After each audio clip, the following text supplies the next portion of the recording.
Hi hello welcome back to our video. അപ്പോൾ interesting ആയിട്ടുള്ള കുറച്ച് ട്രൂത്ത്സ് ഇവിടെ പറയാൻ വേണ്ടിയിട്ടാണ് ഞാൻ വന്നിരിക്കുന്നത്.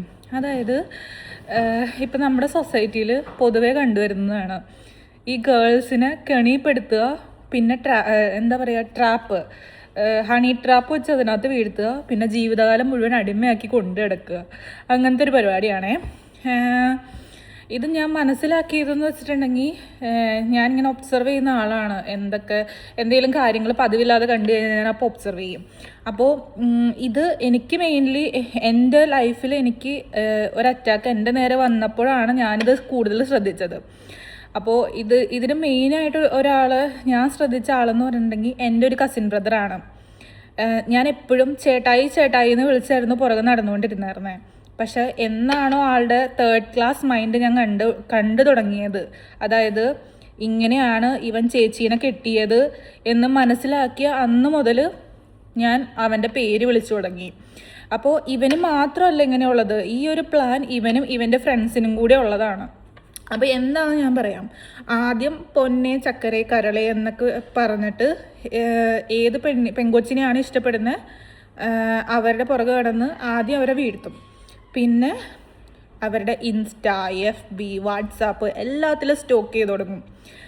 അവർക്ക് ആരായിട്ടൊക്കെ ഇതുണ്ട്, ഏതൊക്കെ ഫ്രണ്ട്ഷിപ്പ് ഉണ്ട്, ആ ഫ്രണ്ട്ഷിപ്പൊക്കെ വെട്ടിപ്പിരിക്കും. അതായത് ഇവരുടെ അടുത്ത് സ്നേഹം കാണിക്കും, എന്നിട്ട് ഇവരുടെ ഫ്രണ്ട്സിൻ്റെ അടുത്ത് പോയിട്ട് ഭീഷണിപ്പെടുത്തിയോ പേടിപ്പിച്ചോ ഇവരുടെ അടുത്ത് മിണ്ടാതെയാക്കും. അതാണ് ഒരു ഇത്. പിന്നെ ഇവരെ കൺട്രോൾ ചെയ്യുന്നത് എങ്ങനെയാണെന്ന് വെച്ചിട്ടുണ്ടെങ്കിൽ, ഇവർക്ക് എന്തെങ്കിലും പാസ്റ്റോ അല്ലെങ്കിൽ എന്തെങ്കിലും ലവ് ഫെയിലിയറോ എന്തെങ്കിലും ഉണ്ടെങ്കിൽ ഇവരിത് കണ്ടുപിടിക്കും, ഈ ബോയ്സ്. എന്നിട്ട് അത് വെച്ച് ഇമോഷണലി നമ്മളെ എന്താ പറയുക, ഇമോഷണൽ പ്ലേ നടത്തും അവിടെ. അങ്ങനെയാണ് ഇവരെ വീഴ്ത്തുന്നത്. ഇവരെ വീഴ്ത്തി കഴിഞ്ഞ് ഇവർ ഇമോഷണലി ഡൗണായി ഏറ്റവും ഡൗണിൽ നിൽക്കുന്ന സമയത്ത് നമ്മുടെ മാനസികാവസ്ഥ വേറെ ആയിരിക്കുമല്ലോ. അപ്പോൾ ചിലപ്പോൾ നമ്മൾ കരയും ചിരിക്കും.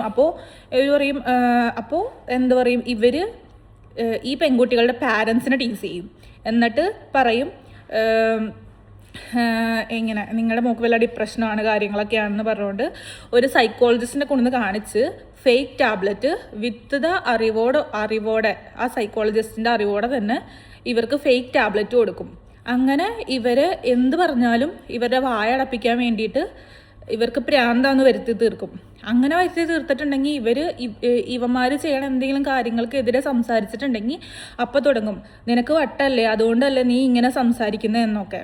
പിന്നെ ഈ പെൺകുട്ടികൾ എന്താ ഈ ആൺകുട്ടികളെ വിട്ട് പോകാത്തതെന്ന് വെച്ചിട്ടുണ്ടെങ്കിൽ, ഇവന്മാർ എന്ത് ചെയ്യും, ഈ സ്നേഹം നടിച്ച് അല്ലെങ്കിൽ ഈ ആൺകുട്ടികൾക്ക് ജീവിക്കണം എന്നുള്ള ആഗ്രഹം വരുമ്പോൾ ഇവളുമാരെ സ്നേഹം നടിച്ച് കൂടെ നടത്തുമ്പോൾ ചിലപ്പോൾ അവരുടെ ആ റൊമാൻറ്റിക് മൊമെൻറ്റ്സിലൊക്കെ വല്ല കിസ്സോ അല്ലെങ്കിൽ ഹഗ്ഗോ അങ്ങനെ എന്തെങ്കിലുമൊക്കെ കൊടുത്ത് നിർത്തിയിട്ടുണ്ടാവും.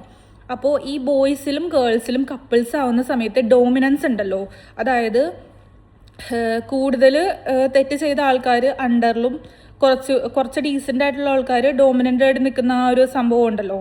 അപ്പോൾ ആ ഡോമിനൻസ് ഇവർ എങ്ങനെയാണ് നഷ്ടപ്പെടുത്തുന്നതെന്ന് വെച്ചിട്ടുണ്ടെങ്കിൽ, ഇങ്ങനെ കിസ് ചെയ്ത് കഴിഞ്ഞിട്ടുണ്ടെങ്കിൽ അവരുടെ സ്നേഹം പോയല്ലോ. അപ്പോൾ ഇനി വേറെ ആളുടെ അടുത്ത് ചെന്ന് കഴിഞ്ഞിട്ടുണ്ടെങ്കിൽ ഈ കാര്യങ്ങളൊക്കെ പറയുമ്പോഴത്തേനും അവരുടെ അണ്ടറിൽ ഇവർക്ക് നിൽക്കേണ്ടി വരും. അപ്പോൾ ഇവർക്ക് വിത്ത് സ്റ്റാൻഡ് ഈ ഇവന്മാരുടെ കൂടെ നിൽക്കണോ അതോ വിത്തൗട്ട് എ സ്റ്റാൻഡ് സ്വന്തം സെൽഫ് റെസ്പെക്റ്റ് ഓർത്തിട്ട് തന്നെ മറ്റുള്ളവരുടെ ജീവിതത്തിൽ പോയിട്ട് പുതിയൊരു ജീവിതം തുടങ്ങണമെന്ന് ചൂസ് ചെയ്യാൻ വേണ്ടി ഇവന്മാർ 2 ഓപ്ഷൻ കൊടുക്കും. അപ്പോൾ മാനക്കേട് പേടിച്ചിട്ട് ഈ പെൺകുട്ടികൾ, ഈ പൊട്ടികൾ എന്ത് ചെയ്യും, ഇവന്മാരുടെ കൂടെ തന്നെ നിൽക്കും. അത് കഴിഞ്ഞ് ഇവരുടെ കല്യാണം കഴിഞ്ഞൊന്നിരിക്കട്ടെ, ഇനി ഇവരുള്ളിൽ സഹിക്കണത് വേറെ കാര്യങ്ങൾ. പക്ഷേ ഇവന്മാരെന്ത് ചെയ്യും, ഇവന്മാരുടെ ഭാര്യമാർ വലിയ ആൾക്കാരാണെന്ന് കാണിക്കാൻ വേണ്ടി ചിലപ്പോൾ മരമണ്ടികളാണെങ്കിൽ പോലും പറഞ്ഞുകൊണ്ട് നടക്കുന്നൊരു കാര്യമുണ്ട്. അവൾ നന്നായിട്ട് കുക്ക് ചെയ്യും, അല്ലെങ്കിൽ അവൾ ജോലിയിൽ എക്സ്പേർട്ടാണ്, അങ്ങനെയൊക്കെ പറഞ്ഞുകൊണ്ടെടുക്കും. നമ്മളിപ്പോൾ സ്വയം ആരാണെങ്കിലും പക്ഷെ നമ്മൾ പറയുന്ന കാര്യങ്ങൾ, നമ്മളെക്കുറിച്ച് പറയുന്ന കാര്യങ്ങളായിരിക്കും മറ്റുള്ളവർ വിശ്വസിക്കുന്നത്. അവിടെ ആ ഒരു തിയറി അവിടെ സൈക്കോളജിക്കലി വർക്കൗട്ട് ആക്കുന്നുണ്ട്. അപ്പോൾ ഇത് ഞാൻ എൻ്റെ കസിൻ ബ്രദറിലാണ് ആദ്യം കണ്ടത്. സോ ഞാൻ അങ്ങനെ കണ്ടു കഴിഞ്ഞപ്പോൾ ഞാൻ ഇവരുടെ ഫ്രണ്ട്സിനെ നിരീക്ഷിച്ചു തുടങ്ങി, എന്താണ് കാര്യം എന്നറിയാൻ വേണ്ടി. അപ്പോൾ സെയിം പാറ്റേണിൽ ഇത് ഇവരുടെ ഫ്രണ്ട്സിലും നടക്കുന്നുണ്ട്, ഈ പെൺപിള്ളേരെ ടീസ് ചെയ്യൽ. അതായത് ഇവർ ഇപ്പോൾ ഒരു ലയൺ അവരുടെ ഫുഡിന് വേണ്ടിയിട്ട് ഒരു മാൻകുഞ്ഞിനെയോ മയിൽക്കുഞ്ഞിനെയോ ഒക്കെ നോട്ടം വെക്കുമ്പോഴത്തേനും അത് ഒരാളെ ലക്ഷ്യം വെച്ചിട്ടല്ലേ പോവാറ്. അപ്പോൾ അതുപോലെയാണ് ഇവർ ഏതെങ്കിലും ഒരു പെങ്കൊച്ചിനങ്ങ് കണ്ടുവയ്ക്കും, എന്നിട്ട് ഇവളെ ഇട്ടങ്ങ് ഓടിക്കും. ഇവള് വലയിൽ വീണെന്ന് മനസ്സിലായിട്ടുണ്ടെങ്കിൽ അതിനെ ടീസ് ചെയ്ത് ഇവരുടെ പാരൻസിനെ ഡൗൺ ആക്കി അല്ലെങ്കിൽ ഭീഷണിപ്പെടുത്തിയിട്ട് പോലും നിർത്തുന്ന ആൾക്കാരുണ്ട്. അപ്പോൾ ഞാൻ നല്ല പെൺകുട്ടികളെയോ അല്ലെങ്കിൽ നല്ല പുരുഷന്മാരെയോ ഉദ്ദേശിച്ചിട്ടല്ല ഇത് പറയുന്നത്. നമ്മുടെ സമൂഹത്തിൽ ഇങ്ങനെയുള്ള ഒരു 5% തേർഡ് റേറ്റ് ആൾക്കാരും ഉണ്ട്. അപ്പോൾ അവരുദ്ദേശിച്ചിട്ടാണ് ഞാൻ പറയുന്നത്. അങ്ങനെയുള്ളവർക്ക് ഒരു റെസ്പെക്റ്റും കൊടുക്കേണ്ട ആവശ്യമില്ല. പിന്നെ ഞാനിന്ന് ഇതിവിടെ പറയുന്നുണ്ടെങ്കിൽ തന്നെ ഇതെനിക്ക് എക്സ്പീരിയൻസ് ഉള്ളതുകൊണ്ടാണ്. കാരണം ഇവന്മാർ ആ ഒരു പെൺകുട്ടിക്ക് എന്ത് ക്വാളിറ്റി ഉണ്ടെന്ന് നോക്കുന്നതെന്ന് പറയാം. ഒന്നെങ്കിൽ നല്ല എന്താ പറയുക ബാക്ക്ഗ്രൗണ്ട് ഉള്ളൊരു പെൺകുട്ടി, അല്ലെങ്കിൽ നല്ല ജോബ് ഉള്ളൊരു പെൺകുട്ടി, അല്ലെങ്കിൽ കുറച്ചുകൂടി ബോൾഡ് ആയിട്ടുള്ളൊരു പെൺകുട്ടി. ഇവരുടെ അണ്ടറിൽ നിൽക്കണം. അതിന് വേണ്ടിയിട്ടാണ് ഈ കാട്ടിക്കൂട്ടുന്നത് മൊത്തം.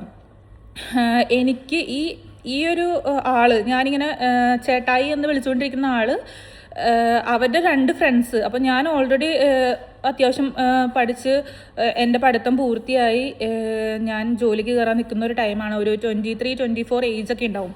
അപ്പോൾ എനിക്കും ഇങ്ങനെ അറ്റാക്ക് വന്നിരുന്നു. FBയിൽ എന്നെ സ്റ്റോക്ക് ചെയ്യുക, ഇൻസ്റ്റയിൽ എന്നെ സ്റ്റോക്ക് ചെയ്യുക. വാട്സാപ്പിൽ അധികം ഉണ്ടായിരുന്നില്ല, കാരണം ഞാൻ ആർക്കും അങ്ങനെ നമ്പർ കൊടുക്കുന്ന കൂട്ടത്തിലായിരുന്നില്ല. പക്ഷെ ഇപ്പോൾ ഒരുവിധം എല്ലാവരോടും ഞാൻ സംസാരിക്കും. കാരണം നമ്മൾ നോക്കിയും കണ്ടും സംസാരിച്ചാൽ മതിയല്ലോ എന്തൊക്കെയാണെങ്കിലും. അപ്പോൾ സ്റ്റോക്ക് ചെയ്യൽ, എന്നിട്ട് എന്തെങ്കിലും നമ്മുടെ തെറ്റുകൾ കണ്ടുപിടിച്ചിട്ട് അത് നമ്മളെടുത്ത് കാണിച്ചിട്ട് നമ്മളെ തന്നെ പേടിപ്പിച്ചിട്ട് പാരൻസിനോട് പറയും, അല്ലെങ്കിൽ നാട്ടുകാരോട് പറയും. ഇങ്ങനെ പേടിപ്പിച്ച് അവർ പറയുന്നത് കേട്ടോളണം എന്നുള്ള രീതിക്ക് ആക്കുന്ന ആ ഒരിത്. അപ്പോൾ ഇവൻ്റെ 2 ഫ്രണ്ട്സിനെ ചൂണ്ടിക്കാണിച്ചിട്ട് ചൂസ് 1 എന്ന് പറഞ്ഞിട്ട് എനിക്കും കിട്ടിയിരുന്നു കുറച്ചധികം മെൻ്റൽ ടോർച്ചറിങ്ങാണ്. പക്ഷേ ഞാൻ ഇവരെക്കാളും ഒരു പടി ഇമോഷണൽ ഇൻ്റലിജൻസിലും മുകളിലായിരുന്നു. അതുകൊണ്ട് തന്നെ ഞാൻ എൻ്റെ പാരൻസിനെ ഒരുപാട് സ്നേഹിക്കുന്ന ഒരാളായിരുന്നു. എൻ്റെ ലൈഫിൽ എന്ത് നടന്നാലും ഞാൻ എൻ്റെ പാരൻസിനോട് തുറന്നു പറയുന്ന ഒരാളാണ്. അതായത് പണ്ട് മുതലുള്ള ശീലമാണ്. ഇപ്പോൾ സ്കൂൾ വിട്ട് വന്നു കഴിഞ്ഞിട്ടുണ്ടെങ്കിൽ തന്നെ എന്താണ് ആ സ്കൂളിൽ നടന്നത് അത് മൊത്തം എൻ്റെ അമ്മേനോട് പറഞ്ഞു തീർക്കാതെ ഞാൻ അവിടെ 1 മിനിറ്റ് അടങ്ങിയിരിക്കാറുണ്ടായിരുന്നില്ല. ആ ഒരു സ്വഭാവം വലുതായപ്പോഴും എനിക്കുണ്ടായിരുന്നു. പക്ഷെ ഇപ്പം ഞാൻ അത് കൺട്രോൾ ചെയ്യാൻ തുടങ്ങി. അപ്പോൾ എന്തുണ്ടായാലും എൻ്റെ ലൈഫിൽ എന്തുണ്ടായാലും ഞാൻ എൻ്റെ പാരൻസിനോട് പറയും. അപ്പോൾ ഓരോ കാര്യങ്ങളും ഞാനിങ്ങനെ പറയാറുണ്ടായിരുന്നു. അതുകൊണ്ട് തന്നെ അവരെനിക്ക് തരുന്ന അഡ്വൈസിലായിരുന്നു എങ്ങനെയൊക്കെ നമുക്ക് പുറത്ത് ബിഹേവ് ചെയ്യാം എന്നുള്ള ആ ഒരു കാര്യങ്ങളൊക്കെ എനിക്ക് കിട്ടിയിരുന്നത്. അപ്പോൾ ഇതൊക്കെ ഞാൻ ജോയിൻ ചെയ്ത് ചിന്തിച്ചപ്പോഴത്തേനുമാണ് മനസ്സിലായത് ഇത് വെറൊരു ട്രാപ്പാണ്. നമ്മളെ പേടിപ്പിച്ച് ട്രാപ്പിലാക്കി ലോക്കപ്പ് ആക്കാനുള്ള ഒരു പ്ലാനാണെന്ന് മനസ്സിലായി.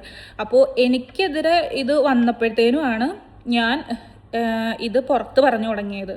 ആദ്യമൊക്കെ എനിക്കും നല്ല വിഷമം ഉണ്ടായിരുന്നു. ഇങ്ങനെയൊക്കെ ആണല്ലോ, ഞാൻ നല്ല ഒരു വ്യക്തിയായിട്ട് കണ്ടിരുന്ന ഒരാൾ ഇങ്ങനെയൊക്കെ ആണല്ലോ എന്ന് വിചാരിച്ചപ്പോൾ.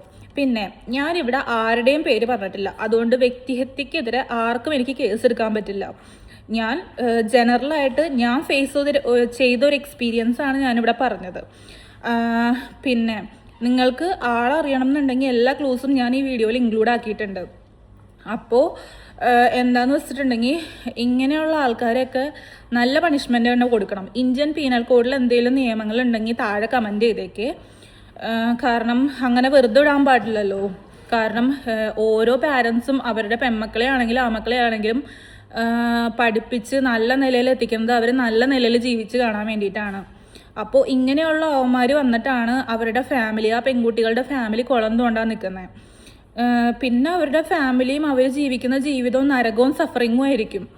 അപ്പോൾ പ്രത്യേകിച്ച് ഞാൻ ജീവിക്കുന്ന എൻ്റെ ഇടവകയിലുള്ള കാര്യങ്ങളാണ് നടന്നുകൊണ്ടിരിക്കുന്ന ചെറിയ ചെറിയ കാര്യങ്ങളാണ് ഞാനീ പറയുന്നത്. അപ്പോൾ ഇപ്പം നോക്കിക്കഴിഞ്ഞാൽ അറിയാം, കുറേ സംഘടനകളുണ്ട് പള്ളിയിൽ. എല്ലാവരും അങ്ങോട്ടും ഇങ്ങോട്ടും പ്രേമിച്ച് കെട്ടിയവരായിരിക്കും. ഞാൻ അവരാരെയും കുറ്റം പറയുന്നില്ല, പ്രേമത്തിനെതിരും അല്ല. സ്നേഹിക്കണം, സ്നേഹിച്ച് തന്നെ കെട്ടണം, കുഴപ്പമില്ല. പാരൻസിൻ്റെ വിത്ത് പെർമിഷൻ ആണെങ്കിൽ ഒരു പ്രശ്നവുമില്ല. പക്ഷേ ഇങ്ങനെയുള്ള ടീസിങ് ഒക്കെ അതിനകത്ത് നടക്കുന്നുണ്ടെങ്കിൽ നിങ്ങൾ ശ്രദ്ധിക്കുക. ഇനി വളർന്നു വരുന്ന പെൺകൊച്ചുങ്ങളോടാണ് ഞാനിത് പറയുന്നത്. അപ്പം ഇത്രേ ഉള്ളൂ. ബായ്.